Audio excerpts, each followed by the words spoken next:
जय हिंद दोस्तों, स्वागत है उजाला फर्स्ट क्लासेस में। आज देखेंगे आर्मी के लिए महत्वपूर्ण मैथ के क्लासेस पार्ट 2। अगर पार्ट 1 नहीं देखे हैं तो पहले पार्ट 1 देखें, उसके बाद पार्ट 2 देखें, तब सही सही समझ में आएगा। तो चलिए चलते हैं विषय वस्तु की ओर। का लेवल ठीक ठाक है।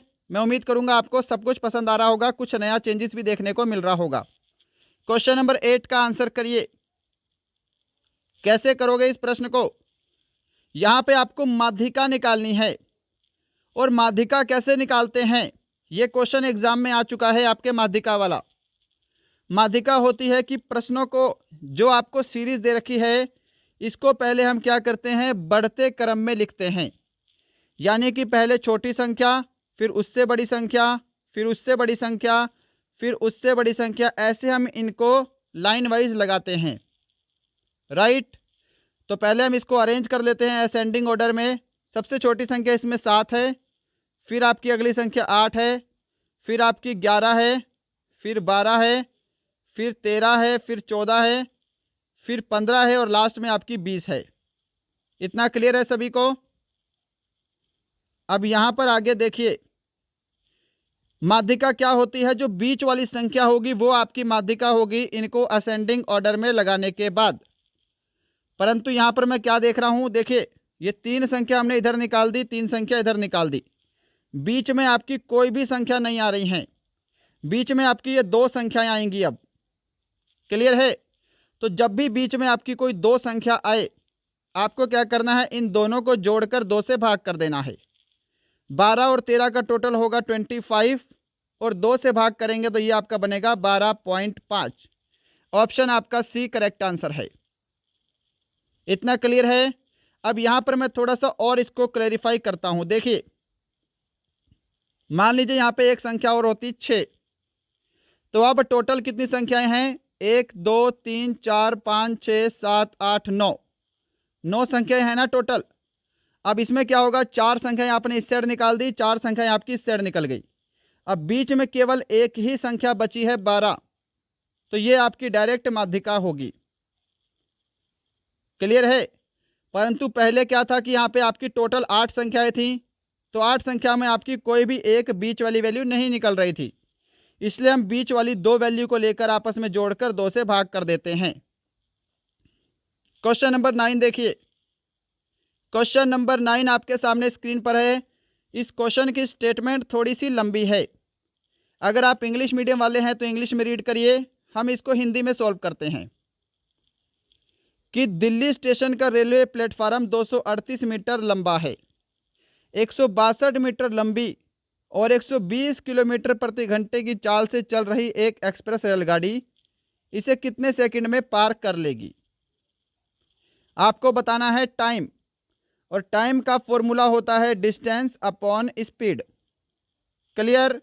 अब देखिए, जब भी कोई ट्रेन किसी प्लेटफार्म को पार करती है तो ट्रेन की लंबाई के साथ प्लेटफार्म की लंबाई भी जुड़ती है। यहाँ पर 238 मीटर ट्रेन की प्लेटफार्म की लंबाई है और 162 मीटर आपकी ट्रेन की लंबाई है। इन दोनों का टोटल करेंगे तो आपकी टोटल दूरी आएगी। तो 8 और 2 10 का 0 हांसिल 1, 6 और 1 7 और 3 10 का 0 हांसिल 1। यहाँ पे आपकी 400 जो है ये आपकी टोटल डिस्टेंस है। तो अब फॉर्मूला पुट करिए।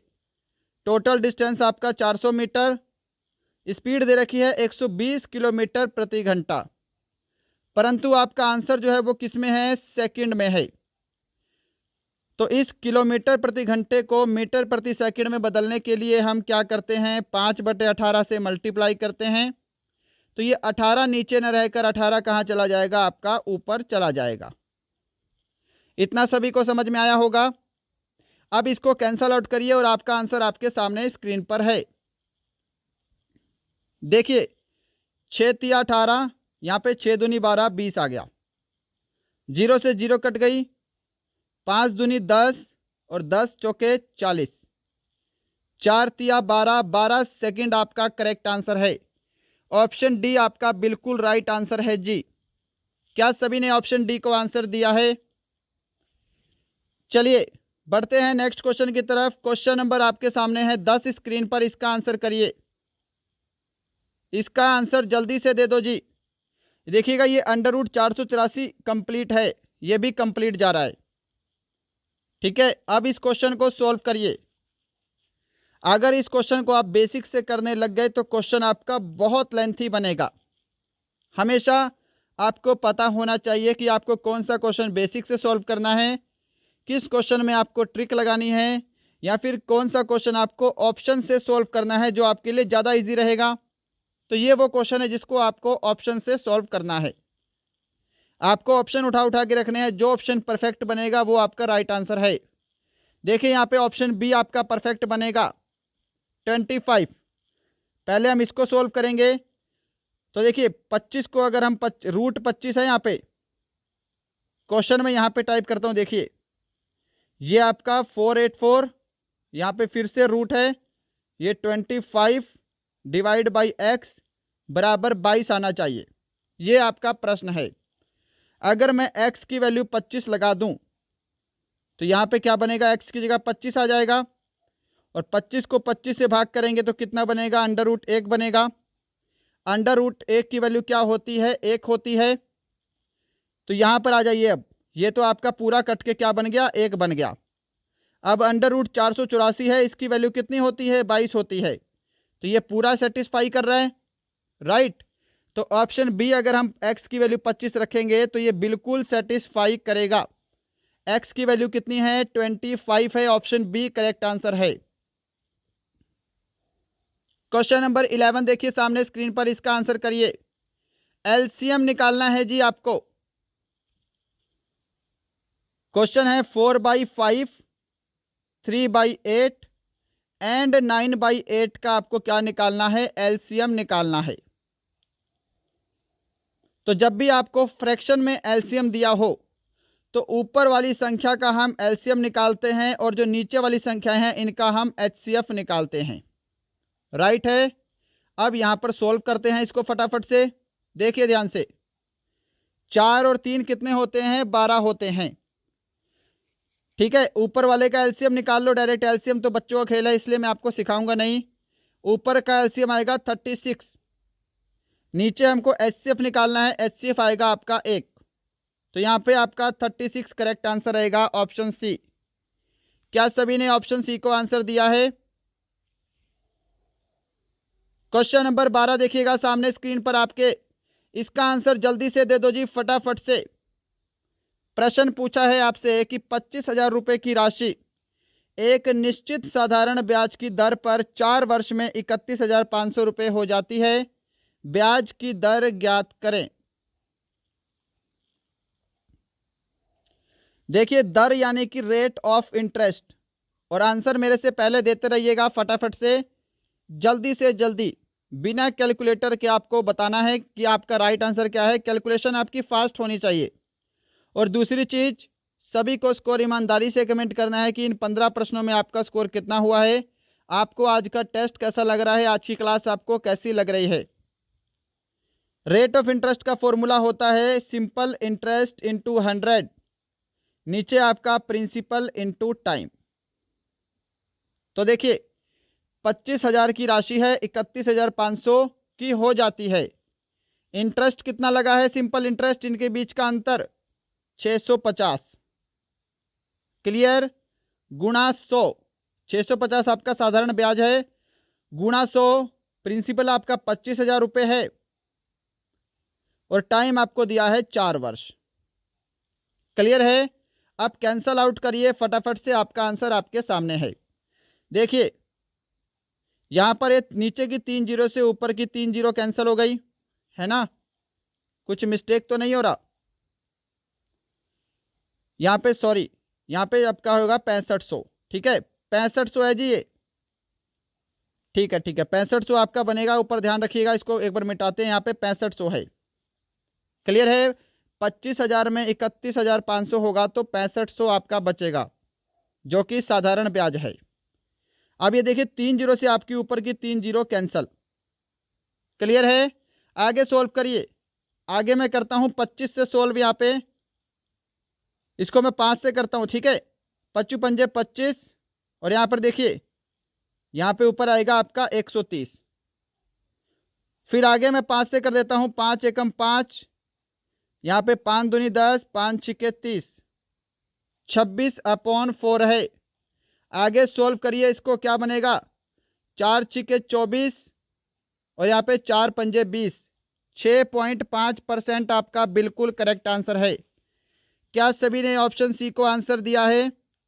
ऑप्शन सी, क्या सभी ने आंसर दिया है?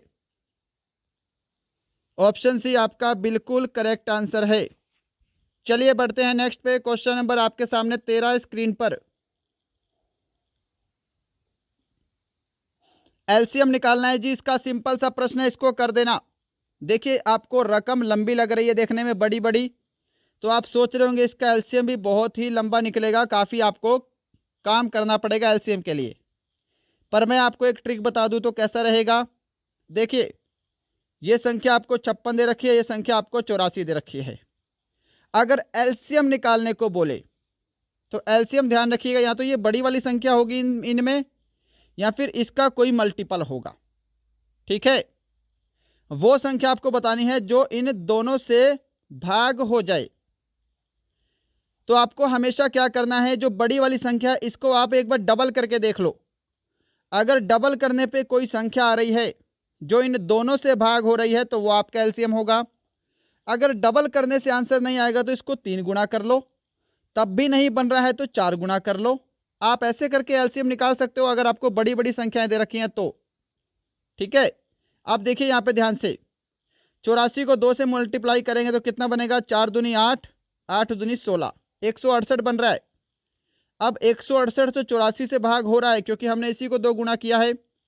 क्या 168 56 से भी भाग हो रहा है? अगर हो रहा है तो 168 आपका एलसीएम होगा। 56 को 3 से गुणा करते हैं तो 6 3 18 का 8, हांसी लेख। तो यहाँ पे 168 56 से भी भाग हो रहा है, 84 से भी भाग हो रहा है, 168 आपका एलसीएम है, ऑप्शन ए।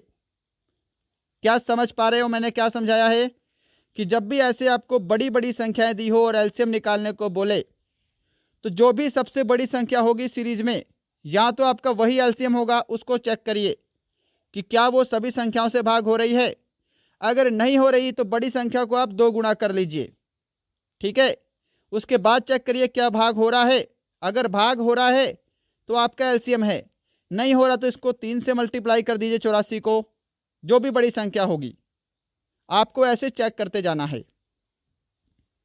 14 नंबर क्वेश्चन देखिए, आज का सेकंड लास्ट क्वेश्चन है। क्वेश्चन की स्टेटमेंट थोड़ी सी लंबी है, खैर इसको एडजस्ट कर लेते हैं क्वेश्चन को। चलिएगा 14 नंबर क्वेश्चन का आंसर दीजिए कि यदि एक कमरे की लंबाई, चौड़ाई और ऊंचाई क्रमशः 20 मीटर, 25 मीटर और 35 मीटर है तो कमरे की चारों दीवारों का कुल क्षेत्रफल ज्ञात करें। कमरे की 4 दीवारों के क्षेत्रफल का फॉर्मूला क्या होता है, 2 इंटू एल प्लस बी गुणा एच। राइट, फॉर्मूला पता होना चाहिए, क्वेश्चन तो 2 सेकंड का है। देखिए 2, एल कितना है 20, बी कितना है 25 और हाइट दे रखी है 35 मीटर। अब देखिए 25 और 20 को जोड़ेंगे तो कितना बनेगा, 45 बनेगा। 45 में 2 को गुणा करेंगे तो 90 बनेगा और 90 को फिर आगे आपको 35 से भी गुणा करना पड़ेगा। तो करिए, 5 निम 45 का 5, हासिल 4, 9 27, 27 और 4 कितने हो गए 31, 3150 आपका आंसर होगा। क्या सभी ने ऑप्शन बी को आंसर दिया है, 3150 वर्ग मीटर? हाँ जी, 3150 वर्ग मीटर आपका बिल्कुल परफेक्ट आंसर है। चलिएगा क्वेश्चन नंबर 15 की तरफ। आज का लास्ट क्वेश्चन है जी आपके सामने स्क्रीन पर। कमेंट करके सभी को जरूर बताना है आज की क्लास कैसी लगी, आज प्रश्नों का जो कलेक्शन था, जो क्वालिटी थी, वो आपको कैसी लगी। इसका आंसर दे दो, उसके बाद आज आपकी छुट्टी है। एक चतुर्भुज के कोणों का अनुपात 5:8:10:13 है तो सबसे छोटा कोण ज्ञात करें। देखिए ध्यान से, चतुर्भुज के चारों कोणों का योग कितना होता है, 360 डिग्री होता है। तो यहां पर जो चारों अनुपात है इनका भी टोटल कर लो, कितना बन रहा है, 8 और 5 13, 13 13 26, 26 और 10 36। तो रेशो में टोटल 36 है, एक्चुअल में टोटल कितना है 360 डिग्री है। समझ पा रहे हो? तो यहां से अगर मैं कैंसिल करूंगा तो एक रेशो की वैल्यू कितनी बनेगी, 10 डिग्री बनेगी। सबसे छोटा कोण आपको बताना है। सबसे छोटा रेशो देख लो कौन सा है, 5 है। अगर एक रेशो की वैल्यू 10 डिग्री है तो 5 रेशो की वैल्यू 10 गुणा 5 कर लीजिए, 50 डिग्री आपका करेक्ट आंसर रहेगा, ऑप्शन डी। अगर आप सभी ने ऑप्शन डी को आंसर दिया है, आपका आंसर राइट है। तो दोस्तों ये थे आपके आज के टॉप 15 मैथ के मिक्स प्रश्नों का टेस्ट सेक्शन सी। बताइएगा आज का टेस्ट कैसा लगा, आज के प्रश्न आपको कैसे लगे, आज आपके इन 15 प्रश्नों में से कितने प्रश्न सही हुए हैं। हमारे चैनल को इतना लाइक, इतना शेयर, इतना सब्सक्राइब करने के लिए आप सभी का बहुत बहुत धन्यवाद। चलिए मिलते हैं कल, तब तक के लिए जय हिंद, जय भारत।